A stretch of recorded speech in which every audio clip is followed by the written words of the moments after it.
कैसे हो प्यारे बच्चों, मेरा नाम है शिवम। आप देख रहे हैं जेएनवी पाठशाला। प्रचंड टाइम में मैं जवाहर नवोदय विद्यालय का स्टूडेंट हूं। लेकिन प्यारे बच्चों, ये जो वीडियो है ये स्पेशली क्लास 9th और 6 वाले बच्चों के लिए जिनका पेपर सैनिक स्कूल का है, उन सभी बच्चों के लिए।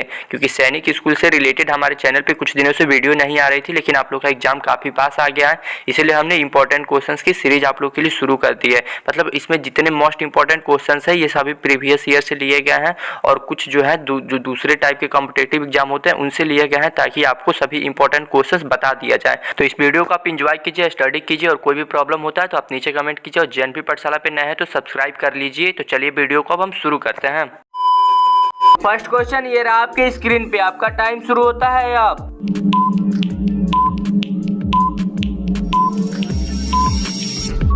अब समझना इस क्वेश्चन को आपको कैसे सॉल्व करना है। यहाँ पे बोले the factor of 49 P square minus 36। अब यहाँ पे आपको थोड़ा सा सेंस लगाओगे तो आप इसको बहुत ही आसानी से बना सकते हो ए स्क्वायर माइनस बी स्क्वायर के फॉर्मूले पे। अगर इसका फॉर्मूला आपको नहीं पता है तो मैं लिख दे रहा हूँ। एक ब्रैकेट में होता है ए प्लस बी और सेकेंड ब्रैकेट में होता है ए माइनस बी। आप इसको लिख लेना, ध्यान देना इस पे। अब यहाँ पे देखो, इसको भी हम चाहे तो इसी पे सॉल्व कर सकते हैं। ये जो ए स्क्वायर माइनस बी स्क्वायर दिया तो बस हमको ए पता होना चाहिए और बी पता होना चाहिए। तो यहाँ से आप इसको बहुत ही आसानी से निकाल सकते हो। आप देखो यहाँ पे 49 दिया हुआ है, हम 49 को 7 लिख सकते हैं, और उसके बाद से ये जो पी स्क्वायर दिया है इसको पी, और इन दोनों का अगर हम स्क्वायर करेंगे तो हमको ये 49 पी स्क्वायर मिल जाएगा। और बिल्कुल वैसे ही अगर हम 36 को देखो तो अगर ये 6 का स्क्वायर हम लिख देते हैं तो ये 36 के इक्वल हो जाएगा।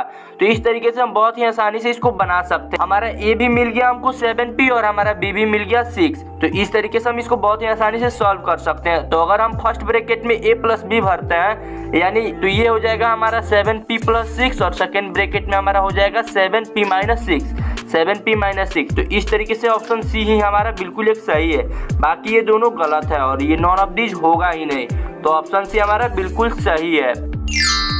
सेकेंड क्वेश्चन ये रहा आपके स्क्रीन पे, आप इसे सॉल्व करना शुरू करो।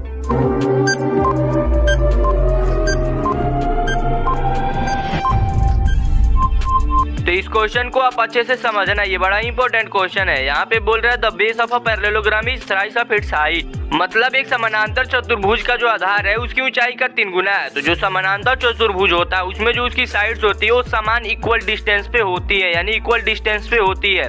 अब उसके बाद से यहाँ पे क्या बोल रहा है कि उसका जो बेस है, ये जो नीचे का बेस है उसका ये जो यहाँ पे अगर ये जो हाइट है उससे 3 गुना है। अभी अगर हम हाइट को, जो हमारा जो हाइट है, अगर हाइट को हम x मान लेते हैं तो आप ही सोचो जो हमारा बेस है वो हमारा 3x हो जाएगा।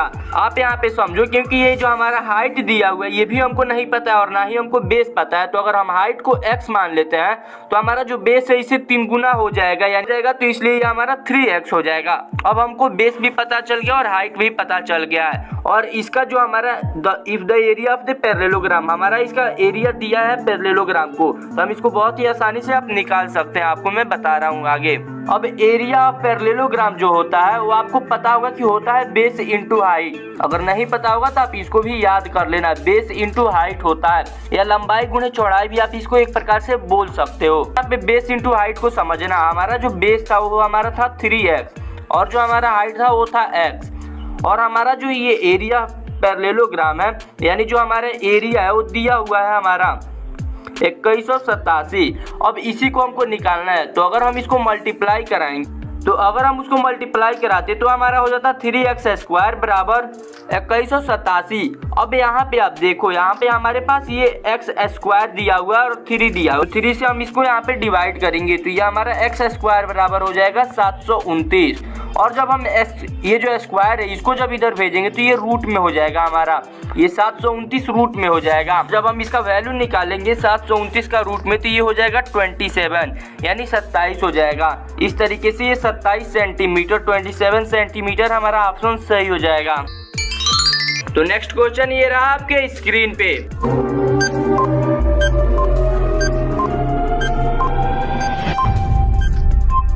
इस क्वेश्चन को आप अच्छे से समझ लेना, बहुत सारे कॉम्पिटेटिव एग्जाम में ये पूछता भी है। यहाँ पे पूछ रहा है the probability of getting a composite number when a 6 faced and अनफेस्ड dice is twice. अब यहाँ पे बोल रहा है कि एक जो डाइस होता है, आपने डाइस देखा होगा अगर आपने लूडो खेला होगा तो आपको पता होगा, ये जो डाइस होता है इसमें 6 फेसेस होते हैं। तो ये जो 6 फेसेस होता है इसी को उछाला जाता है। तो यहाँ पे बोल रहा है कि कंपोजिट नंबर आने की क्या प्रोबेबिलिटी हो सकती है, संभावना क्या हो सकती है कि कंपोजिट नंबर कितना आ सकता है, यानी संयुक्त संख्या कितना आ सकता है। तो आप पहले समझो कि जो टोटल आउटकम्स होंगे, टोटल आउटकम यानी जो कितना आपका रिजल्ट आ सकता है, कितने अंकों की पॉसिबिलिटी है। तो हमारे पास कितने अंक है, 6 अंक है, या तो 1 आ सकता है, या 2 या 3 या 4 या 5 या 6। अगर हम उछालेंगे तो इन्हीं में से ना कोई एक आ सकता है, यानी जो टोटल आउटकम है वो हमारे पास 6 है, लेकिन उनमें से कितना आ सकता है, 6 में से सिर्फ कंपोजिट नंबर ही आ सकता है। तो अगर इन 6 में से हम देखें कंपोजिट नंबर कौन कौन सा है, तो एक हमारा ना ही प्राइम नंबर है ना ही कुछ, एक को हम किसी कैटेगरी में नहीं रखते हैं तो एक को छोड़ दिया जाए। 2 हमारा प्राइम नंबर है, कंपोजिट नंबर नहीं है। 3 भी हमारा प्राइम नंबर है। सबसे छोटा कंपोजिट नंबर हमारा 4 होता है, और उसके बाद 5 भी हमारा प्राइम नंबर है, और यहाँ पे बचा 6। तो 6 हमारा कंपोजिट नंबर है, यानी सिर्फ 4 और 6 ही हमारे पास कंपोजिट नंबर है, यानी 2 कंपोजिट नंबर है, यानी 6 में से 2 ही कंपोजिट नंबर आ सकते हैं। यानी टोटल 6 आउटकम्स में से 2 ही आउटकम्स की पॉसिबिलिटी है जो आ सकता है कंपोजिट नंबर का। तो अगर 2/6 को हम कट करते हैं तो ये 1/3 हो जाएगा। तो इस तरीके से ऑप्शन बी हमारा सही हो जाएगा। तो ये जो क्वेश्चन है ये पूरे वीडियो का चैलेंजिंग क्वेश्चन है, इसका आंसर आप जरूर कमेंट बॉक्स में देना और जरूर इसको सॉल्व करना।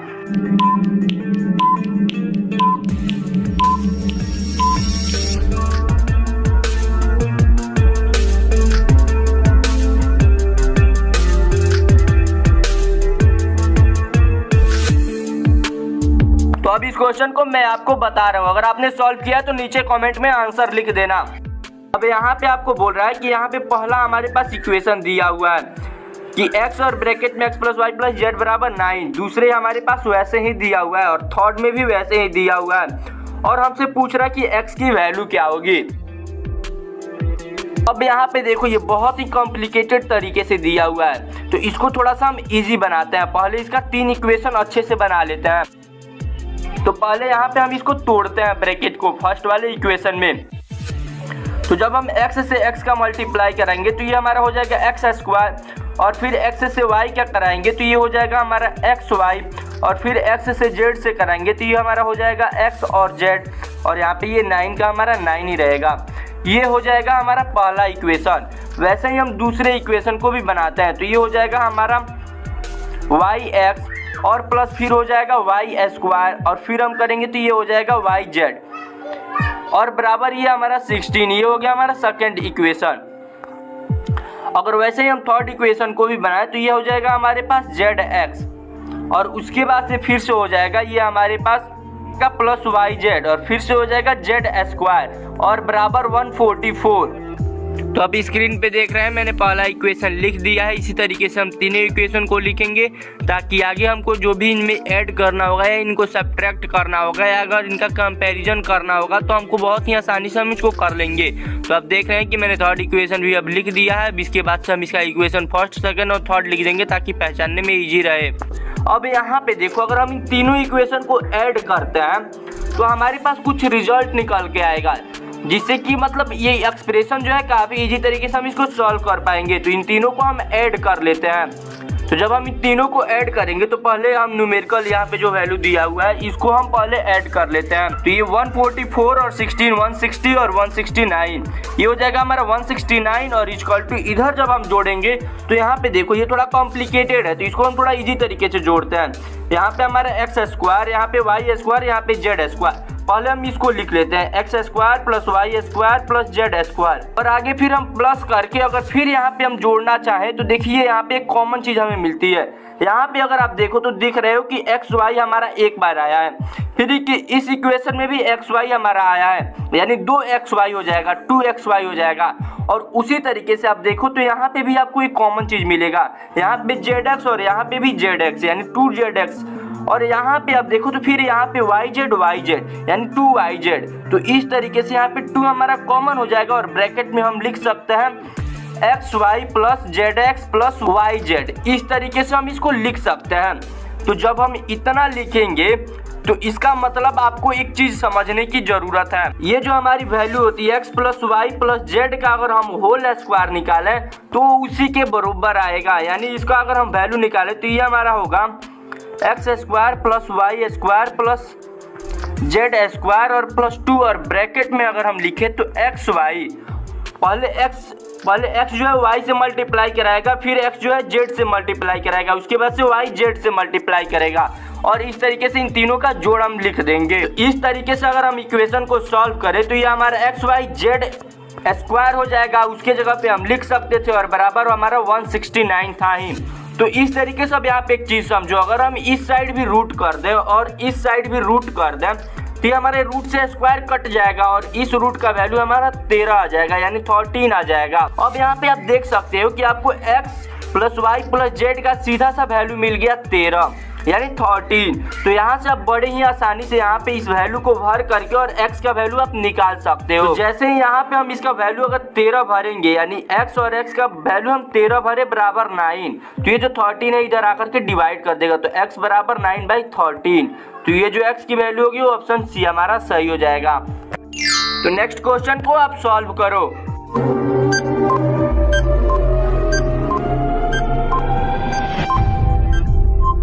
इस क्वेश्चन को आप ध्यान से समझना। External angle of a regular polygon is 72 degree, find the sum of the all the internal angle of its. यहाँ पे बोल रहा है कि एक समबाहु बहुभुज है और बोल रहा है कि उसके बाह्य कोण का जो बाह्य कोण है वो 72 डिग्री का है, तो उसके अंतः कोणों का जो उसका इंटीरियर एंगल्स होगा उसका सभी का सम कितना होगा। तो मैं आपको यहाँ पे बता दूं, अगर आपके पास एक्सटीरियर एंगल हो तो और आपको साइड निकालना हो तो आप बड़े ही आसानी से निकाल सकते हैं। अगर इन दोनों का रिलेशन हो तो आपको मैं यहाँ पे एक फॉर्मूला बता देता हूँ।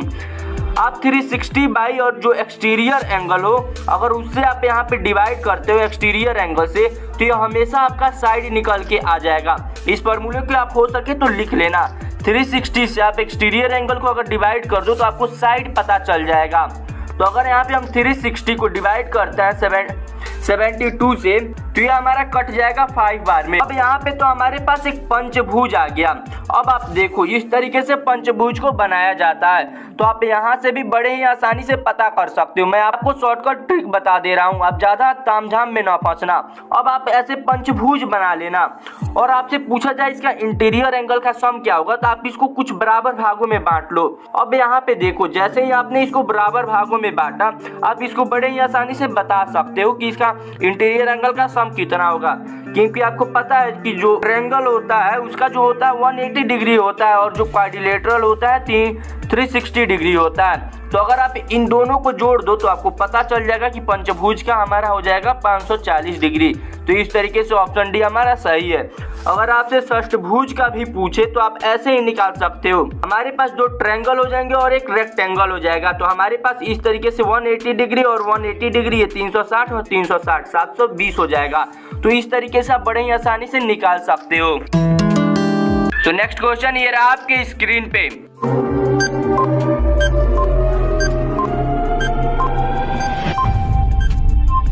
इस क्वेश्चन को भी आप अच्छे से समझना है। In the given figure if the L parallel to M then the find the value of X। यहाँ पे एकदम सिंपल सा दिया हुआ है, जो भी काम करना है यहाँ पे फिगर में ही किया है और यहाँ पे ये दोनों आपस में पैरेलल है। L जो है वो M के पैरेलल है। अब यहाँ पे हमसे x की वैल्यू पूछ रहा है, यानी ये जो एंगल है इसी की वैल्यू पूछा जा रहा है, यहाँ पे जो x दिया हुआ है। तो यहाँ पे अब आप समझो, थोड़ा सा एक चीज समझो पहले। अगर यहाँ से अगर हम बीच में एक और लाइन ड्रा कर देते हैं, ये भी पैरेलल हो L के और M के, तो यहाँ से आपको एक चीज पता चल जाएगा। जैसे कि ये जो L है और यहाँ पे हमने मान लिया कि इसको हमने N ड्रा कर दिया पैरेलल, तो ये जो एंगल है यहाँ पे जो 100 डिग्री होगा, उसके बाद से यहाँ पे जो एंगल बनेगा, तो ये जो एंगल है और यहाँ पे जो एंगल बनेगा, ये दोनों का जो सम होता है वो 180 डिग्री होता है बाय द को इंटीरियर एंगल। तो इस तरीके से भी हम यहाँ पे निकाल सकते हैं। तो आप यहाँ पे देखो, यहाँ पे 100 डिग्री है, तो यहाँ पे जो हमारा एंगल होगा वो हो जाएगा 80 डिग्री का। और यहीं पे आप यहाँ पे एक और चीज आप देखो, यहाँ पे हमारा 3 एंगल इस तरीके से बन रहा है। तो ये जो हमारा एंगल होगा, यानी यहाँ पे जो हमारा एंगल होगा वो 30 एंगल के बराबर होगा अल्टरनेटिव एंगल से, क्योंकि यहाँ पे एन टाइप का ऐसे बन रहा है। तो ये जो हमारा एंगल होगा वो यहाँ के एंगल के इक्वल होगा। तो इसलिए यहाँ पे अगर हमारा 30 डिग्री है तो वहाँ पे भी हमारा 30 डिग्री हो जाएगा। तो इस तरीके से करके ये हमारा हो जाएगा 110 डिग्री। तो इस तरीके से इस पूरे एंगल का जो वैल्यू होगा वो तो हमारा 110 डिग्री आ गया। लेकिन इस पूरे एंगल का बराबर हमारा दिया हुआ है x+5, लेकिन हमसे जो वैल्यू पूछा गया वो सिर्फ x का पूछा गया है, यानी x का मान क्या होगा। तो x का मान निकालने के लिए हम x बराबर यहाँ पे इस 5 को इधर माइनस कर देंगे, तो ये हमारा हो जाएगा 105 डिग्री। अगर आप ऑप्शन को देखो तो इसमें 110 डिग्री भी दिया है और 105 डिग्री भी दिया है, तो आप कंफ्यूज हो सकते हो। लेकिन 110 डिग्री हमारा गलत है, ये रॉन्ग है, ये नहीं होगा। सिर्फ 105 डिग्री जो हमारा दिया है यही सही होगा। तो नेक्स्ट क्वेश्चन ये रहा आपके स्क्रीन पे। Your time start from now.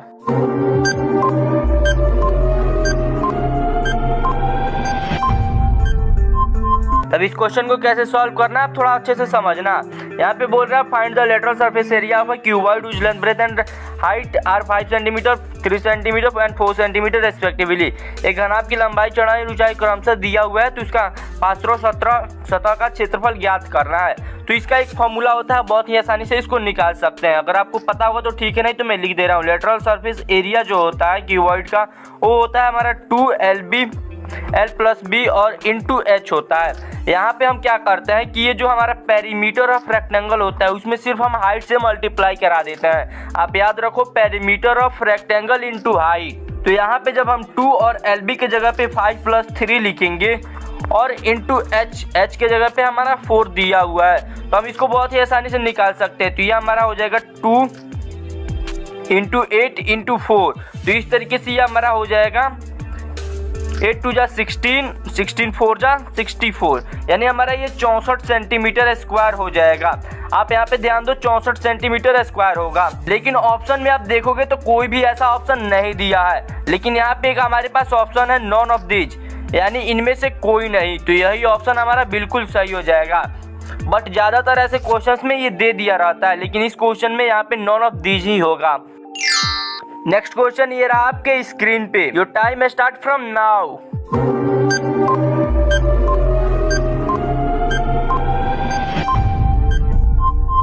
अब इस क्वेश्चन को भी आप अच्छे से समझना। इस तरीके के क्वेश्चंस कॉम्पिटेटिव एग्जाम में बहुत ज्यादा आते हैं। यहाँ पे बोल रहा है Ramu invested an amount 8000 at the interest rate of 10% per annum compounded for 3 years. यहाँ पे आप देखना ये कंपाउंड इंटरेस्ट है, यानी CI है, उसका क्वेश्चन है। यहाँ पे बोल रहा है कि फाइंड द कंपाउंड इंटरेस्ट। तो आप इसको दो तरीके से निकाल सकते हो। एक तो तरीका है कि आप हर एक ईयर का 8000 पे 10% इंटू 1/100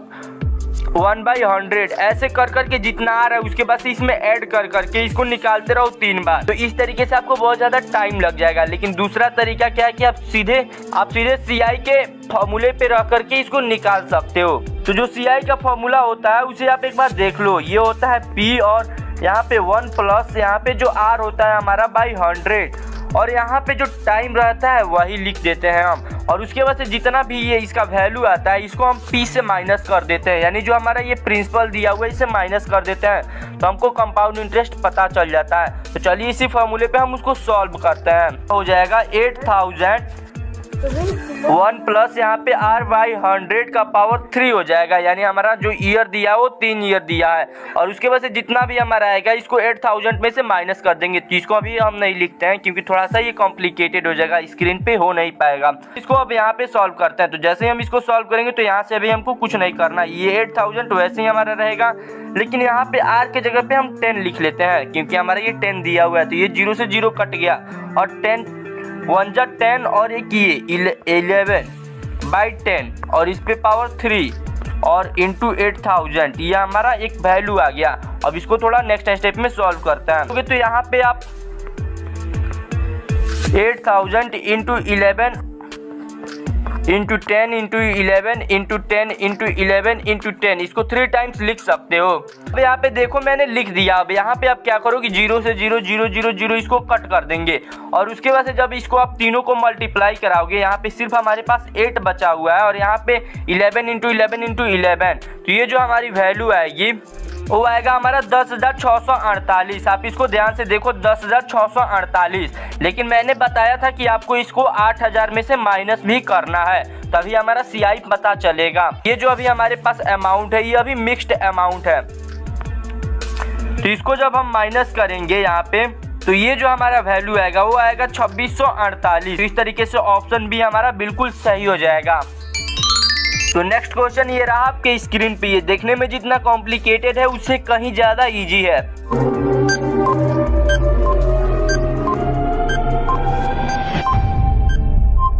अब इस क्वेश्चन को देखो, बोल रहा है कि यहाँ पे 729 का स्क्वायर माइनस 271 का स्क्वायर दिया हुआ है, इसी को आपको सॉल्व करना है।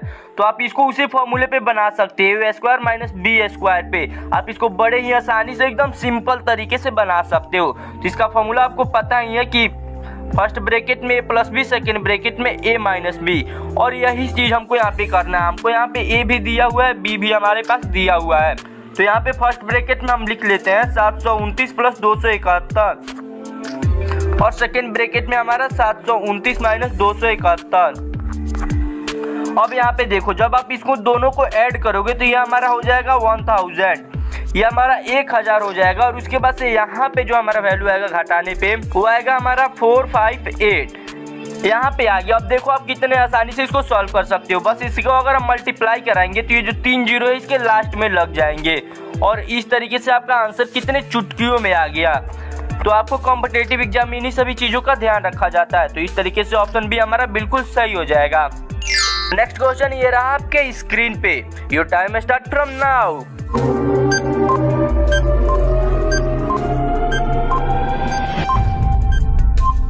अब ये क्वेश्चन बड़ा ही इजी है, बड़े ही आसानी से इसको बना सकते हैं। अगर थोड़ा सा एक छोटी सी मिस्टेक आप ना करो तो वो मिस्टेक क्या है मैं आगे आपको बता दूंगा। यहाँ पे बोल रहा है कि square of 9x minus 7xy। यहाँ पे बोल रहा है कि ये जो 9x है माइनस 7xy है, इसका आपको स्क्वायर करना है। इन दोनों का आपको स्क्वायर करना है। तो अब यहाँ पे देखो, जैसे ही क्या होगा कि कई लोग तो इसका ये आंसर लगा दिए होंगे, लेकिन ये गलत है, क्योंकि यहाँ पे जो हमको तोड़ना है ए माइनस बी के होल स्क्वायर पे तोड़ना है। और इसका फॉर्मूला आपको पता है कि क्या होता है। ये होता है हमारा ए स्क्वायर प्लस बी स्क्वायर और माइनस 2ab होता है। अगर नहीं भी पता होगा तो आप इसको याद कर लेना, a square plus b square minus 2ab। कई जगह पे ये माइनस 2ab इधर लिखा रहता है और बी स्क्वायर इधर लास्ट में रहता है, इससे कोई भी फर्क नहीं पड़ता है। बस ये जो प्लस और माइनस का गेम है ये सही होना चाहिए। तो इसी तरीके से जब हम इसको सॉल्व करेंगे, जब इसका हम स्क्वायर करेंगे तो यहाँ पे देखो, जब हम इसको स्क्वायर करेंगे तो ये हो जाएगा हमारा 9 का स्क्वायर करेंगे तो 81x स्क्वायर, और उसके बाद से फिर 7 का हम करेंगे तो ये हो जाएगा प्लस 49,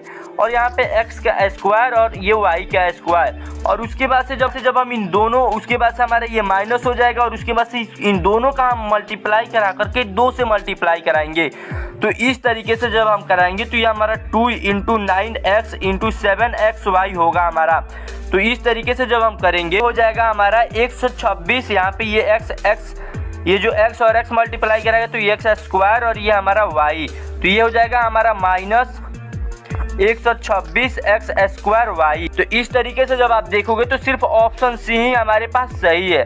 बाकी ये ऑप्शन जो डी है ये भी हद तक सही दिया है, लेकिन यहाँ पे हमारे पास 2 से मल्टीप्लाई नहीं करा है, यहाँ पे सिर्फ 63 दे दिया है। जबकि अगर यहाँ पे 2 से मल्टीप्लाई करा था तो ये भी ऑप्शन हमारा सही हो सकता था।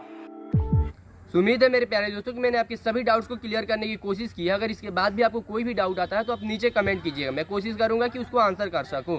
और साथ ही साथ अगर ये वीडियो आपको पसंद आया हो तो इस वीडियो को लाइक कीजिएगा और अपने सभी दोस्तों के पास इसको शेयर कीजिएगा ताकि उनके पास भी ये नॉलेज पहुंच सके। और अगर अभी तक आपने जेएनवी पाठशाला को सब्सक्राइब नहीं किया तो जेएनवी पाठशाला को जरूर से जरूर सब्सक्राइब कीजिए। मिलते हैं अगले वीडियो में, तब तक के लिए जय हिंद, जय नवोदय।